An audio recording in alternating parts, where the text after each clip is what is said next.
The Philippines is famous for white sand beaches and blue water. But what most people don't tell you is that it's also one of the best countries for water adventures in the world. From kayaking between limestone cliffs to swimming inside the Sardine tornado. In this video, I'm sharing the top 10 activities you must try in the Philippines in 2026. Across Coron, El Nido, Puerto Princesa and Moalboal. With real prices, how to book and my personal experience. So if you are planning a Philippines trip, save this video. Our first activity is crystal kayaking in the Twin Lagoon in Coron, one of the most surreal places in the Philippines.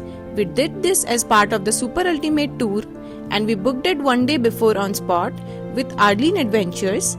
Original price was 1900 peso for the Super Ultimate Tour, but after bargaining we paid 1500 pesos per person. And the crystal kayak normally costs 1500 pesos, but we bargained and got it for 1000 pesos.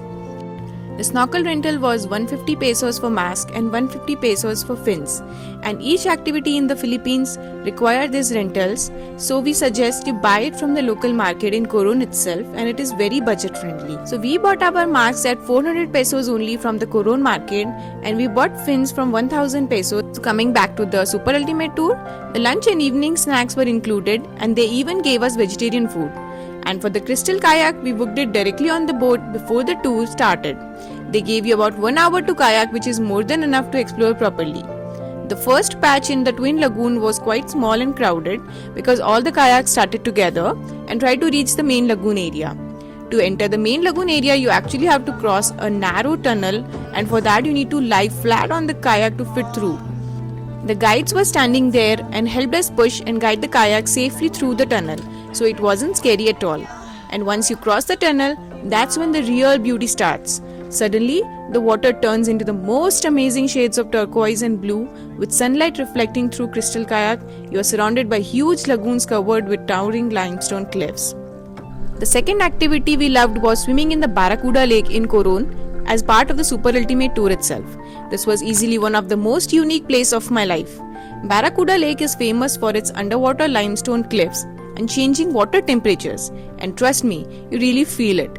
1 minute the water is chilly and the next minute it's like swimming in hot. Wearing a life jacket is mandatory here, so everyone has to swim with it. We were allowed to spend only 30 minutes inside because all the group tours were rotating one by one, and honestly the time was enough to really take in how unreal this place looks. Swimming there and looking down at the massive underwater limestone cliffs felt very different from normal snorkeling spots. Even though the time was short, it was enough to leave a strong mental picture of this place, quite deep and completely unique compared to coral reefs. The third activity is a private boat snorkel at Siete Picados in Coron.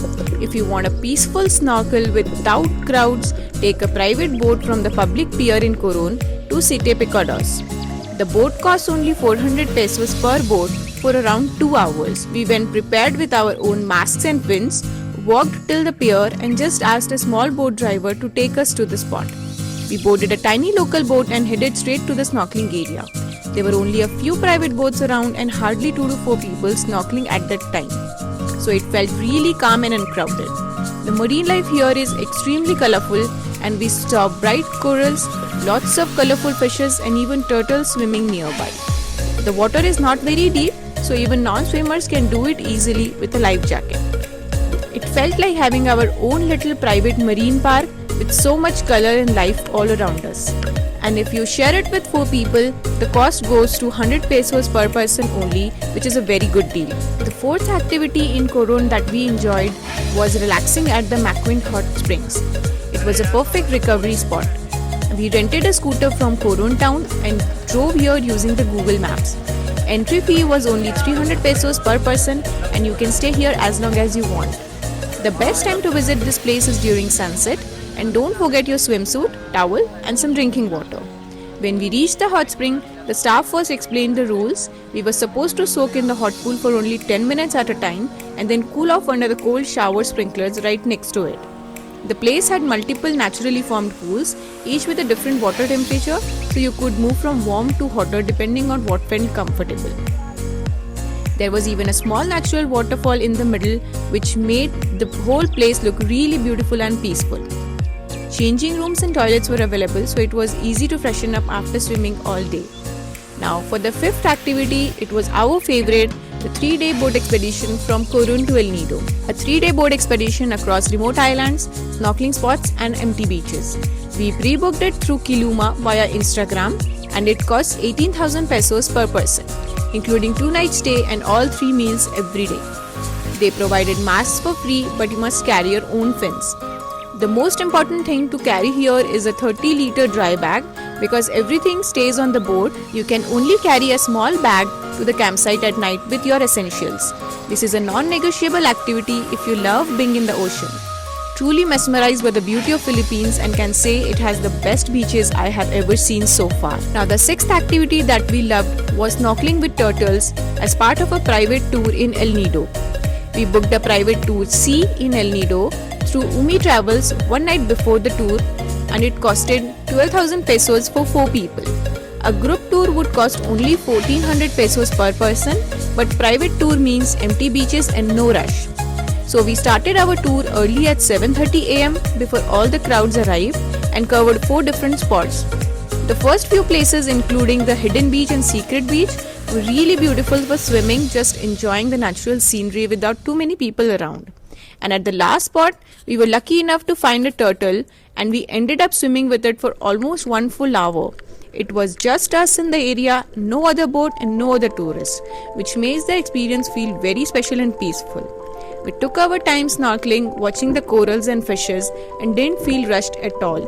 They also provided lunch with good vegetarian options along with drinking water and towels. So everything was well taken care of. If you want a relaxed island hopping experience without rushing from place to place, a private tour is totally worth it. Now for the 7th activity, we watched planes land at Lio Beach in El Nido. This was one of the coolest free experiences in El Nido. And rent a scooter from the town, drive to the Lio Beach using Google Maps. Lio Beach is situated right next to El Nido Airport, which is why it's also called as Lio Airport Beach. The beach has a lot of surfers and people just chilling, and there's a dedicated walking path with a lot of sitting spots where you can clearly see planes landing and taking off. We even checked the flight timetable on Google and saw only a few flights scheduled for the day, so we went there around the time. Unfortunately, no planes came and we were just about to leave when one flight suddenly landed and then 3 more came in unexpectedly. In the afternoon, there are usually quite a few flights and the whole thing happens super fast, almost less than a minute, so you really need to be ready if you want to take that beautiful shot. The 8th activity we enjoyed was the extreme slide at Mitra Ranch in Puerto Princesa.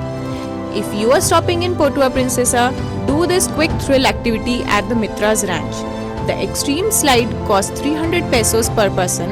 It might sound funny riding a slide that looks like it's meant for kids, and honestly we didn't expect much from it, but once we actually sat on the inflatable tubes and started sliding down those bright, colorful tracks, it turned out to be way more fun than expected. The speed, the curves and the bumps gave a small adrenaline rush and we couldn't stop laughing the whole time. It's definitely not a world-class attraction, but as a short stop between island activity, it was a surprisingly fun and playful experience. They also have giant swing and horse riding if you want to try more activities in the area. Now comes the 9th activity. This was one of the most magical natural experiences in the Philippines. It was the Sardine snorkeling in Moalboal. Moalboal has the 2nd largest sardine runs in the world, and you can snorkel with them absolutely free. We just paid the 100 peso environmental fees, carried our own mask and fins and walked straight into the water. If you are a non-swimmer, you can also hire a guide for 400 pesos and they will take you on a floating tube inside the sardine school. They swim incredibly fast and in tight groups, creating beautiful patterns in the water, almost like a living artwork. The spot is definitely crowded, so be ready to bump into people and get photobombed a lot. Now, the 10th activity and the best adventure we did in Philippines is Kawasan Waterfalls canyoneering near Moalboal. We booked this one evening before directly through Cebu Tours from outside our hotel. The group tour costs around 1800 pesos per person and is shared with 15 other people. but we chose the private tour for 2000 pesos per person, which included hotel transport, a private guide, safety gears, and lunch. So we started early at 7 a.m. and reached the operator's office, which is K Pedro, from where they drove us to the canyoneering starting point. From there, we hiked for about 40 minutes to reach the waterfall level 3, which is where the adventure officially begins. There is also an option to take a zip line around 600 pesos, which skips the hike and gives you an aerial view of the canyon. After reaching the top, the real fun starts. We had to hike and climb our way down through the canyon all the way to waterfall level 1, and along the trail, we did all kinds of adrenaline activities. We jumped off rocks from 4 feet, 5 feet, and even 8 feet directly into the water. We slid through natural waterfall slides, and my favorite part was the rope swing over the turquoise pools. The entire trail is incredibly beautiful with crystal blue water, jungle cliffs, and waterfalls at every turn. By the time we reached the end of the trail, we were completely exhausted but extremely happy after spending hours doing all these adrenaline filled activities. We finished the experience with lunch provided by the operators and wrapped up the tour by 1 pm. If you love adventure and adrenaline activities, this is one of the most unforgettable things you can do in the Philippines. So these were my top 10 must-do activities in Philippines for 2026. If you are planning a Philippines trip, save this video and share it with your travel buddy. And if you want detailed travel guides for each place, check out the link in the description. And for more travel tips, subscribe to my channel.